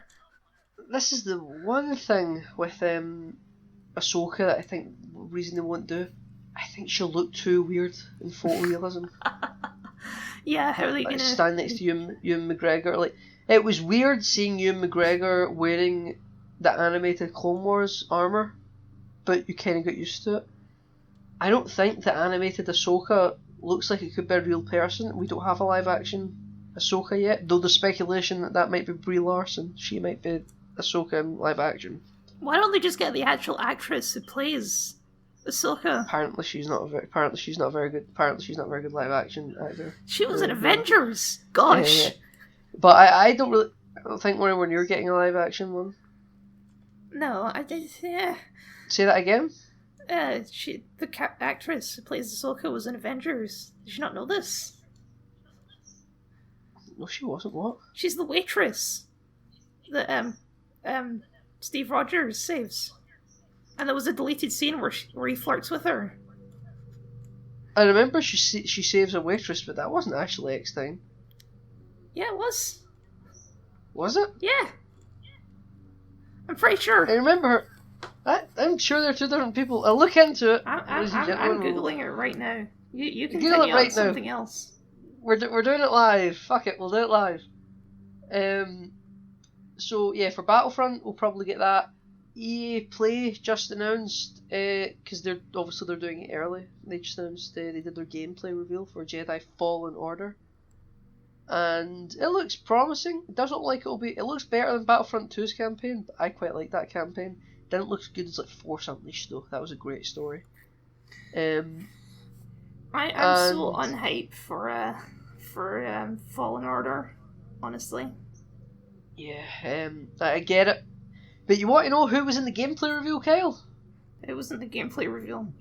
Saw Gerrera, everyone's favourite Rogue One character. Oh man, everyone loves Saw Gerrera. And the Jedi you play as is like helping them free Wookiees or something, and then when you go into the Wookiee prison, you want to know who the prison guards are?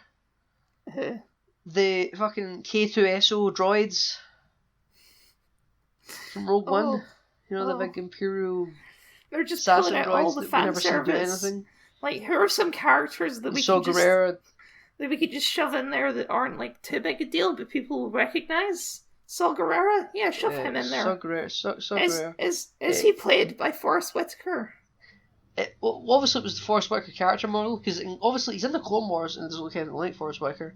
So they could have done that, but instead used the Forrest Whitaker one. I don't know if it's Forrest Whitaker's voice though. I couldn't tell. Because it is Forrest Whitaker in Rebels, because he's in Rebels as well. I forgot that. Yeah. It is Forrest Whitaker. Okay, I think I was wrong about this Avengers thing. Oh, you fucking wrong, yeah, I fucking knew it. Don't test me, boy. Who else? They could Ben Mendelsohn, Director Krennic. This is just an excuse to have a Rogue One game cast review. Yeah. Yeah. Just put Jyn Erso in there. Why not? Cassian Andor, Baze Malbus, and isn't it Baze Malik? No, it's Malbus because it's I think you're thinking of Rami Malek. Am I? Okay. Yeah. And Chirp Inway. And Bodhi. Bodhi Rook, the pilot. All of these lovable and memorable Star Wars characters. Lovable, memorable Star Wars characters. But I know the assassin droid didn't sound like what's his face from Firefly. Alan Tudyk or Alan Tudyk. It was a female voice that was coming out of the droid. Oh, was it a social justice droid though? No, God, it wasn't as bad as that fucking stupid droid in Solo. It was just like visitations are not permitted, and then it ran at the Jedi, and then it cut to like a montage of different gameplay things happening. Remember when one of these games announced like a Star Wars RPG? That's just dead now, right? Oh yeah, EA cancelled like every Star Wars game apart from Jedi Fallen Order, and I don't know why that was the only game they kept. Maybe there was like story reasons it was being forced to be kept, or it was the only one that was far enough in production. But yeah, they showed like a thing a couple of years ago. It was, even if it was last year, where a Han Solo looking guy in a trench coat walks out of a bar in Tatooine, and there's like Imperial flags flying, there's a Star Destroyer up in the sky. And just that was enough. It was like, wow, this looks awesome. Yeah. Never happening. Not happening. Yeah. Never happening. Oh, Watch Dogs. There's rumours of a new Watch Dogs game. Oh, I fucking Watch Dogs. I remember being really excited for Watch Dogs because it pseudo tied into Assassin's Creed. I never played it. I played it because it was Games for Gold. The driving was awful. It was so blocky in driving. Well, I mean, the Watch Dogs 2 came out and it was fine, I guess. I didn't hear much about it really. I played Watch Dogs. I expected it to be kind of like an LA Noire type game. It wasn't. I thought it was very Mm-hmm. I never played Watch Dogs 2. I never finished Watch Dogs 1. I've heard that Watch Dogs 2 was better. I hope so, because I was quite disappointed with Watch Dogs 1. Where you just play as an emo guy in a trench coat. Yeah, well, you know, you're a hacker, cyber hacker. A super hacker. You're basically one of the assassins from the future parts of Assassin's Creed 3 and 4 and whatnot, but you're not an assassin. But you do everything the assassins do, but you're not an assassin. What else? I feel like there's something I'm forgetting here. The second we stop recording, you'll think of 5 things. Oh, absolutely. Angry Birds. Yes. Angry Birds. Angry Birds. No one's that. A new Super Smash Bros. Maybe. New Mario Kart. Possibly. Nah, there was there was Mario a thing Kart for. recently. There was a thing for Luigi's Haunted Mansion or something. Oh, yeah, I can see that happening. People like that game. They'll announce finally that they're putting poor old Wario into Super Smash Bros. Wario. Is he not in Super Smash Bros? I don't know. No, this is like a meme that Wario doesn't get to be a playable character in Smash Brothers. Is he in the game but you can't play as him? He's like an assist trophy. I don't really know what an assist trophy is, but he's one of those things. But he's not a choosable character that you can play as, and never has been. To be honest, I know almost nothing about all of Nintendo's catalogs. I'm not a Pokemon fan. Is that Nintendo? I'm not a. It's highly associated with Nintendo. Yeah, I've not been a big Mario guy for many years since I was a kid. Since I stopped playing DS. I don't have a 3DS. I had a DSi and a DS Lite. Just DS. Do you think we'll get a movie tie-in game for Sonic the Hedgehog? God, maybe he'll be a skin. We'll get another Mario and Sonic at the Olympic Games. I remember that being a big crossover in my childhood. Mm-hmm. Because somehow Sonic anyone could compete with Sonic at the Olympics. Are you serious? I mean, come on. Yeah, I know. But I remember really enjoying that game because it was like Mario characters and Sonic characters together in a video game. I loved it. I mean, Valve could really just for the past 10 years, Valve could just show up at E3 and announce like Half-Life 3. Wasn't there a Left 4 Dead 3 that was in development? I don't remember this. I'm sure there's been some leaks. It was nothing official, but there's been some like substantial leaks for Left 4 Dead 3 where they think they're working on it. Not Half-Life 3, unless this Left 4 Dead 3 is like a big plot twist where you go to buy the game and Half-Life 3 kicks on. Imagine if Valve went to E3 and they announced like, oh hey, you know that we haven't released a game in like a decade? Well, here's Half-Life 3, Portal 3, Left 4 Dead 3, Team Fortress 3, and here's our new console that you can buy it all on. Right, you would win E3 with that. They have like a Moab, like they have your 25 kill streak like thing in their back pocket. That is a thing they could do and they would win. Mm-hmm. But they won't do it. No. I think they've said that they'll never make a Half-Life 3 because no matter what they do, people will be just pissed off. They could do 5 different versions of Half-Life 3. And people would hate each and every one of them for Gotta be honest, I've never played Half-Life, and I have a feeling it's probably too old to enjoy now.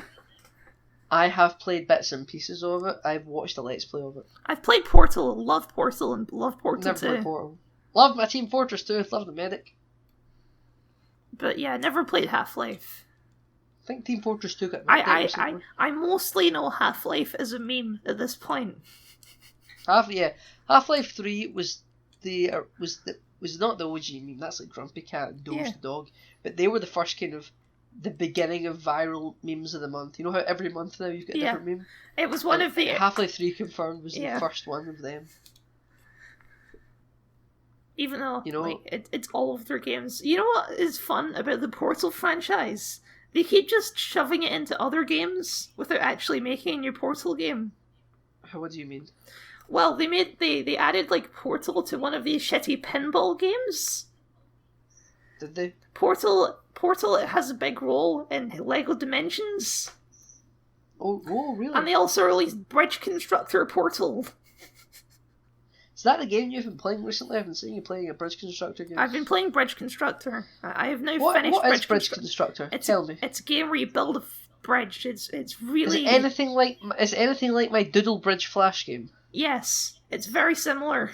It's a bit more complicated than that, but yeah, that's pretty much the same idea. Is it expensive? I might buy it.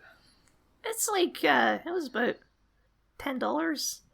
See, this is why I think I would enjoy games like Sims, because I enjoy games where you build up an infrastructure. One of the big things in just playing Civ, it's just building roads. I like roads. Why don't you buy like Cityscapes, or I think it's called Cityscapes, yeah. Or what? A game I was curious about, Surviving Mars. I don't know what that is. It's an RTS game where you build a Mars colony. Ah, maybe. I like games with characters. Yeah, that'd be something to consider. But nah, I doubt Valve will ever drop that 25 kill streak No. up. You know, It'd be it's fun. it's a thing that people have speculated about for years. It's like they could do it, they could just do it, and they would win. The only thing is doing such a big thing worth winning some arbitrary press announcement?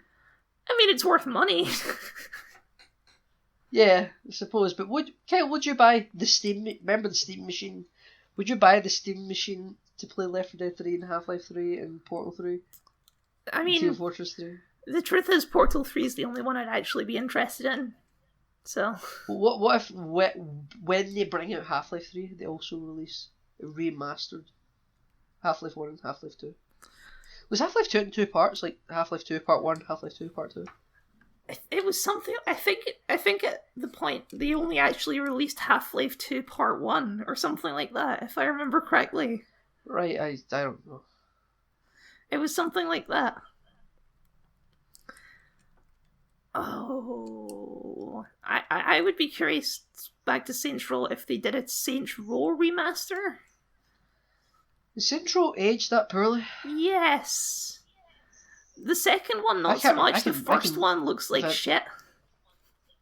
I haven't I mean, played the first one in a long time, but the first one came out before Grand Theft Auto 4, so I vaguely remember I played Saints Row the third first, then went back and played 1 and 2, and it was one of the few times where I went back to play older games where I actually fully completed the older games. I played the third, went back and played 1 and 2 all the way through, loved them both. 3 is still my favourite, and then I never finished 4 because 4 was a shit show. 4 is just a different game, really. Yep. I get Saints Row likes to push the boundaries of wildness, but I feel like Saints Row the third was as far as you could push it for me. The fourth one was too much. Yeah, let's end on Bethesda, because obviously I'm very curious to see what Bethesda does this year. I know you're not a big Bethesda fan in general. Don't give a shit. I think they're going to maybe do an apology for Fallout 76. Well, this is the thing, right? Because they super hyped up Fallout 76 last year, and it released, and it was a shit show, and everyone hates Bethesda now. I think people should have managed the expectations for 76. Like, I don't think there was, in my mind at least, and this is coming from someone that's not a big fan, I assumed it wasn't the next follow-up to Fallout 4. No, I mean, I most didn't people, think it was a Fallout here's 5. the thing, right? I didn't say people were excited about Fallout 76, but Bethesda really hyped up Fallout 76. And then it released, and it wasn't nothing, it was a fucking failure. Wow. I mean, I didn't play it because I knew better, because it's like, this is going to be a mess, and I'm just going to avoid it. And it came out, and it was completely broken, and the marketing was just lying. And there was all this other controversy about, like, them selling merchandise that was of poor quality and stuff like that. So, going into E3 this year, they've got, like, a wall that they need to cross in order for people to be interested, right? So they're going to release something for free, would be my guess. I don't know what. Do you think it'll be 473, or do you think it'll be for Fallout 4? I don't know exactly, but I feel like they're going to do something like fan servicey for free. You know? Like, yeah, maybe it'll be a free DLC or something, but that seems a bit, like, unlikely. That is Bethesda. I think maybe they could announce, like, a remaster of Fallout 3 or something like that. Oh. You know, because people like that game, and it worked for Skyrim. That was the solid one that everyone was on board with. Yeah. So doesn't everyone love Fallout 4 though? People love Fallout 4. People retroactively have turned on Fallout 4 quite a bit though. You know, just because of 76. Fallout 4 also released as a really glitchy mess, and people kind of forgave it. Remember. People kind of forgave it at the time because it's like, oh, that's just what Bethesda games do. And then after Fallout 76 happened and it was even worse, they kind of went back retroactively went back and like, actually, no, it wasn't acceptable that Fallout 4 released in this state. It's that sort of thing. Technically it wasn't, but if you let it go, if you actively did, as a matter of record, kind of forgave it and still loved Fallout 4, to go back and just shit on it, despite the fact you actively loved it, is a bit shit.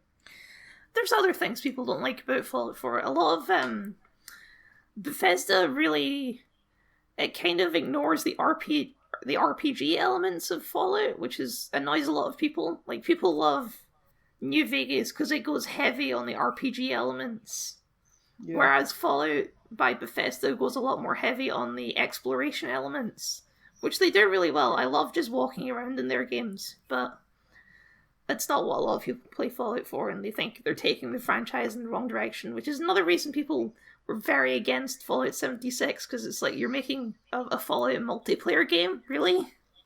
Yeah, they were trying to bring in a new segment of the market, try to bring in new fans. And also, it was just so transparently, like, money-making garbage. Shame. Yeah, like, they've got this in-game store with just full of horribly overpriced microtransactions. That's how you get microtransactions to work, don't you? You need the multiplayer. Microtransactions in an online-only game is quite hard to sell.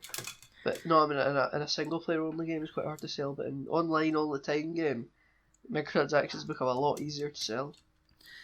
I'm sure Xbox will do their indie game montage, as usual.